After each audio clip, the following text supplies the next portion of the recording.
Bonjour, je suis donc docteur Damage, je suis médecin responsable des centres d'appareillage de Bretagne et je suis aussi attaché au CHRU où on a organisé, avec la collaboration de nos collègues de chirurgie pédiatrique et les ergothérapeutes et les kinés de rééducation fonctionnelle enfant, une consultation qui s'occupe et qui assure un suivi pour les enfants agénésiques et amputés. Et nous avons dans notre consultation une 60aine d'enfants que nous suivons régulièrement à cette consultation-là. Et parmi lesquels, il y en a plusieurs que j'ai retrouvés dans la salle, ainsi que des familles que je connaisse et que je dis bonjour. Ce qu'on va vous présenter aujourd'hui, on va vous parler rapidement de ce que c'est l'agénésie. Ma collègue Dr Marlex, qui est chirurgien orthopédiste pédiatrique, vous parlera plus en détail des gestes qui rentrent dans la chirurgie et dans le suivi chirurgical de ces enfants.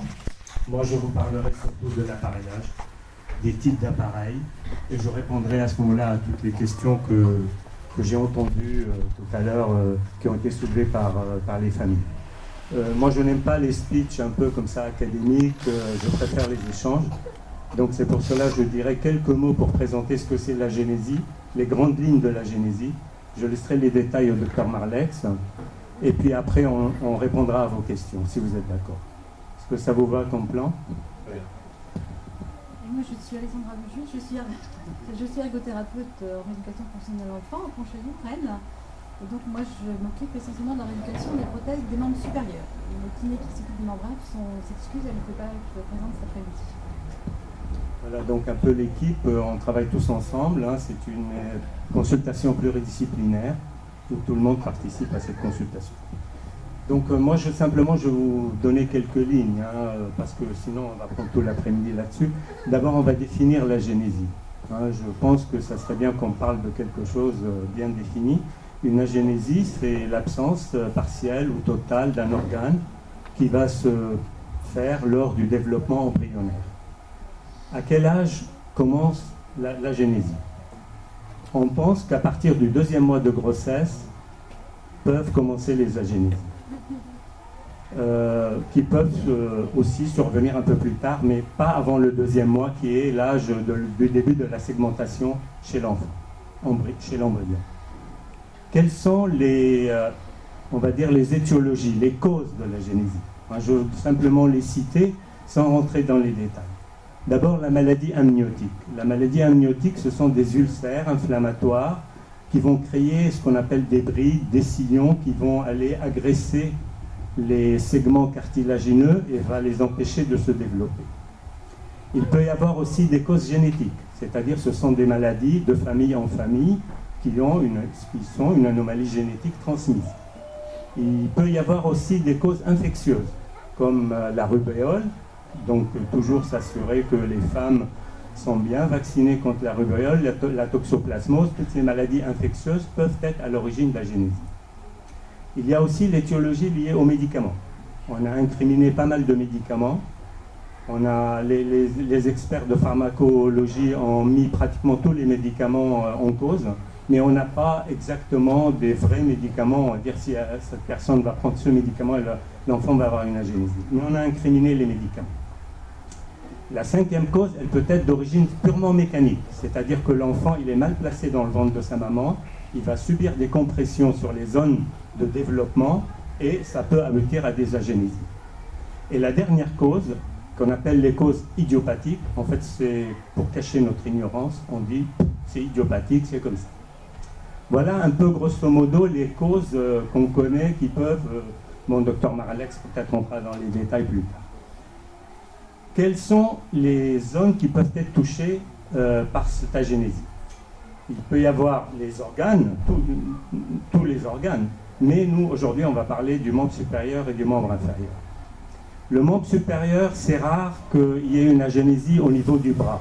Souvent l'agénésie est au niveau de l'avant-bras, c'est-à-dire à partir de la partie proximale du coude, et après on peut tout voir.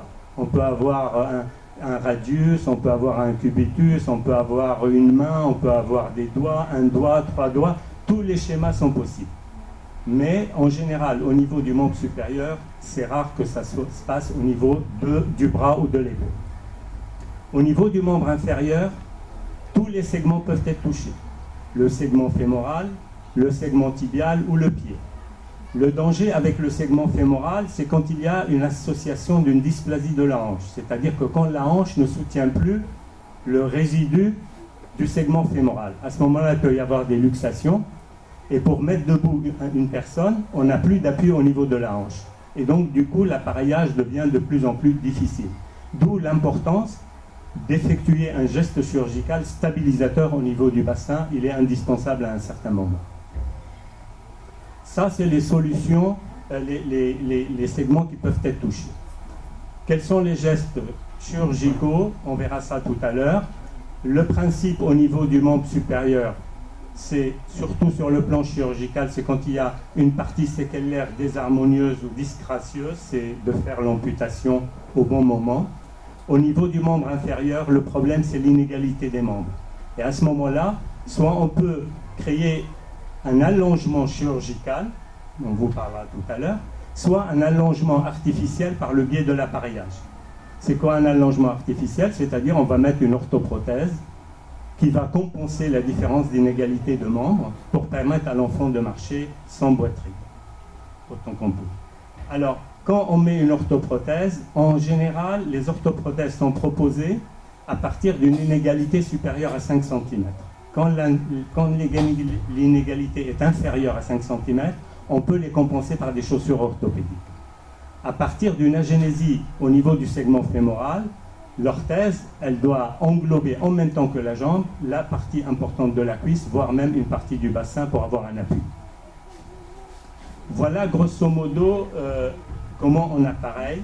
Au niveau du membre supérieur, vous le savez aussi bien que moi, parce que vous vous renseignez beaucoup, vous en connaissez autant de moi, il existe les prothèses esthétiques, bien sûr, qui sont faites en silicone, et comme leur nom l'indique, ce sont des prothèses de vie sociale. Et il existe les prothèses qu'on appelle myoélectriques, ce sont des prothèses fonctionnelles qui permettent la saisie et l'appréhension des objets par la main artificielle.